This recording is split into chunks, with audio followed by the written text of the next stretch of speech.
Do you feel that heavy, sinking feeling in your chest when you want to talk to a new person, maybe a colleague or a new client, but you stop because you are thinking, oh my God, what if I make a mistake? You know, Emma, I absolutely do. And it's not just the big presentations. It's the small, simple things, like just saying, hello, how are you, to someone new in the office. Do you also struggle with making friends or just having a simple, relaxed small talk in English without feeling like you're translating every single word in your head? I do, James. I really, really do. It's a huge pain point. That awkward silence after, my name is Emma. What next? I panic. We all want to connect, we want to be friendly, but the fear of making a silly grammar mistake or using the wrong word, it just paralyzes us. It stops us from building those professional and personal relationships. That's why we are here today. In this session, we're going to dive deep into those exact scenarios, making friends and small talk in English. We will show you precisely the common mistakes we make, especially as non-native speakers, and how to fix them instantly. Stick with us because by the end of this, you will have the confidence to walk into any room and start a friendly conversation. Let's start with a very common, very basic mistake, James. The one that happens when you meet a new person and you want to ask them about their job. I often hear people say something like, "What is your designation?" Is that good English? You know, Emma, I absolutely do. And it's not just the big presentations. It's the small, simple things, like just saying, hello, how are you, to someone new in the office. Do you also struggle with making friends or just having a simple, relaxed small talk in English without feeling like you're translating every single word in your head? I do, James. I really, really do. It's a huge pain point. That awkward silence after, my name is Emma. What next? I panic. We all want to connect, we want to be friendly, but the fear of making a silly grammar mistake or using the wrong word, it just paralyzes us. It stops us from building those professional and personal relationships. That's why we are here today. In this session, we are going to dive deep into those exact scenarios, making friends and small talk in English. We will show you precisely the common mistakes we make, especially as non-native speakers, and how to fix them instantly. Stick with us because by the end of this, you will have the confidence to walk into any room and start a friendly conversation. Let's start with a very common, very basic mistake, James.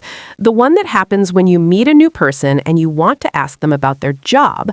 I often hear people say something like, "What is your designation?" Is that good English? No, Emma, what is your designation is one of those phrases that is actually very common in our culture, but it sounds too formal and a little unnatural in standard everyday English small talk, especially when you're just trying to make friends. It's better to say, what do you do, or what is your role here? Ah, I see. So if I meet a new person, say a new colleague named Sarah, and I want to be friendly, I should say, "Hi, Sarah, nice to meet you. What do you do?" Exactly. Try repeating that, Emma. Hi, Sarah. Nice to meet you. What do you do?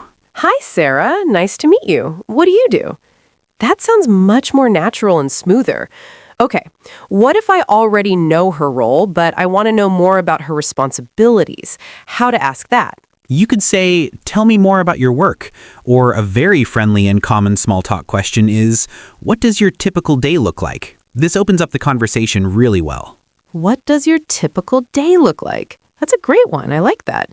But sometimes I make this mistake. I say, my work is very difficult. That sentence, my work is very difficult, is clear, but difficult can sound a little strong or maybe even like a complaint in that context. A softer, more professional way to say it, especially in friendly small talk, would be, my work is quite challenging, or it's a demanding role. Let me try that. So instead of my work is difficult, I should say my work is quite challenging. Perfect. The word challenging is a very good professional substitute for difficult. Let's switch roles. Now, James, let me test you with a common error. When someone says thank you to you and you want to respond casually, what do you say? I usually say mention not. Mention not is a very common phrase we use, but it's not actually used by native speakers. It's a direct translation, right? The correct and most common way to respond to thank you in small talk is simply, you're welcome. Or if you want to be really casual and friendly, you can say, no problem, or even just anytime. Oh, I knew that, but in the moment, mention not just pops out. So I will stop saying mention not, and I will start saying, you're welcome, or no problem. Excellent. Let's talk about asking someone's weekend plans. This is a classic small talk starter. How would you ask? I would ask, what is your plan for the weekend? What is your plan for the weekend? Again, it's understandable, but it's a little stiff. We usually use a more continuous tense here, James. The correct way is, what are your plans for the weekend? Or, even better and more casual, what are you doing this weekend? The plural, plans, is key, and using the present continuous, are doing, sounds more natural for future arrangements. So I should ask, what are you doing this weekend? That's it. And let's say I reply to you, I often say, I am going to a party of my friend.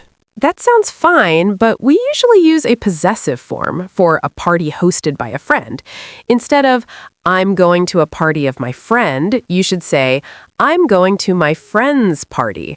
It's a subtle but important correction. My friend's party. Yes, that apostrophe S is the possessive. I need to remember that. It's about being precise.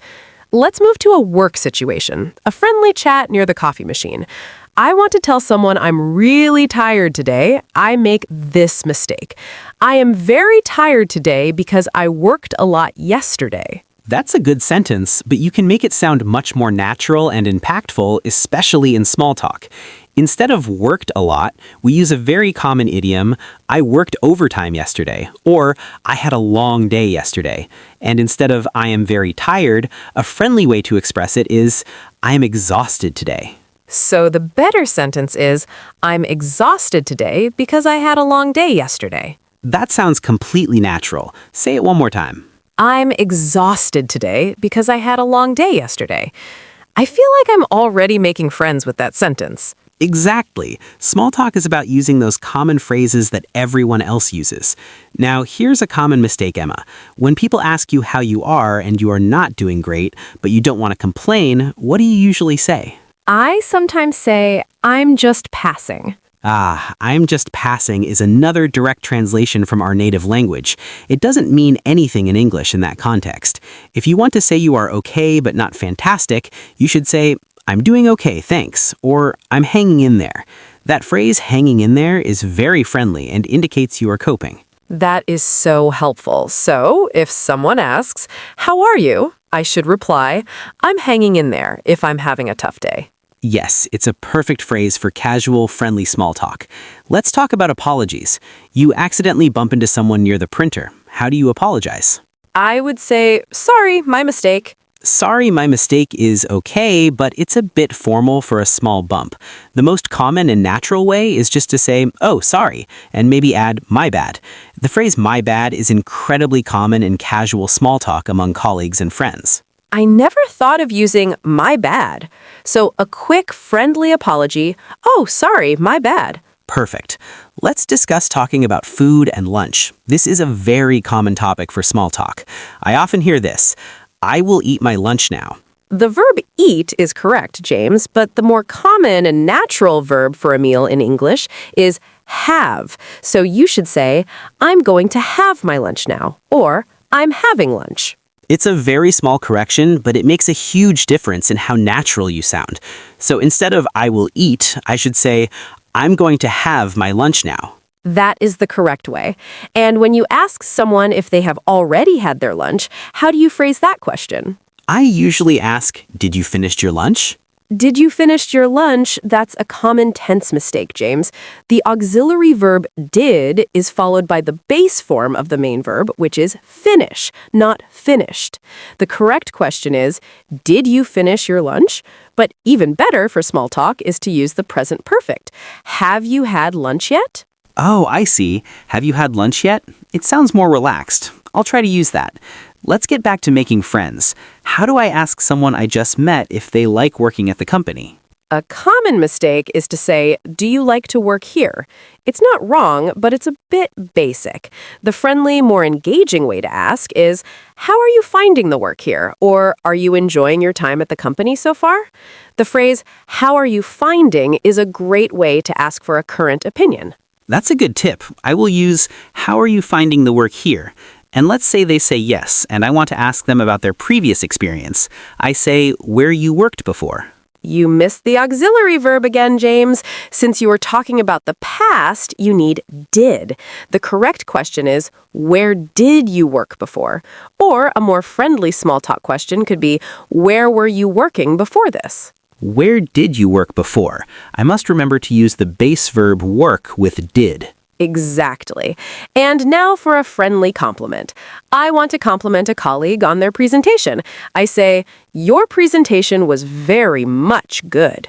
Very much good is not standard English. We use the adjective excellent or the intensifier really with the adjective good. You should say, your presentation was really good, or even better, your presentation was excellent. A natural, friendly compliment would be, that was